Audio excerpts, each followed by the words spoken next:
मनोज जरांगे यांना मारण्याचा कट रचल्याची तक्रार दाखल करण्यात आली। जालना पोलीस ठाण्यात ही तक्रार दाखल झाली। बीडच्या कार्यकर्त्यांकडून जालना पोलीस ठाण्यात ही तक्रार दाखल करण्यात आली।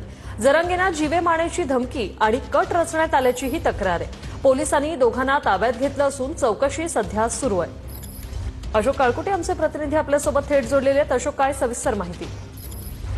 नक्कीच वृषाली, मनोज जरांगे पाटील यांना मारण्याचा कट हा बीडमधून रचला गेला आणि या संदर्भातली तक्रार आता मनोज जरांगे पाटलांचे निकटवर्ती असलेल्या बीडच्या एका सहकार्याकडून जालना पोलीस अधीक्षकांना निवेदन देण्यात आलेलं आहे आणि या संदर्भात आता पोलिसांनी 2 व्यक्तींना ताब्यात घेऊन चौकशी सुरू केलेली आहे।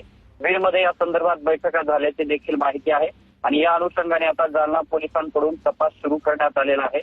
दरम्यान आता या तपासामधून नेमकं काय समोर येतं, ज्यांनी ही संपूर्ण तक्रारी अर्ज दिलेले आहेत त्यांचं मत घ्यावं लागेल। बरोबरच मनोज जरांगे पाटील हे देखील काय बोलणार यावरती हे पाहणं महत्वाचं असणार आहे। दुसऱ्या बाजूला पोलिसांच्या तपासामधून नेमका काय निष्कर्ष निघतो हे देखील पाहणं महत्वाचं असणार आहे। मात्र सगळ्यात मोठा आणि महत्वाचा विषय म्हणजे बीडमध्ये या बैठका झाल्या आणि मनोज जरांगे पाटील यांना मारण्याचा संपूर्ण हा कट रचला गेला होता। या संदर्भात करोडो रुपये देण्यासंदर्भातली देखील कबुली देण्यात आलेली होती। या संदर्भातले व्हिडिओ सुद्धा आणि काही पुरावे सुद्धा मनोज जरांगे पाटलांच्या सहकार्यांकडे असल्याची सुद्धा माहिती मिळते। वृषाली, धन्यवाद अशोक, तुम्ही दिलेल्या या माहितीसाठी।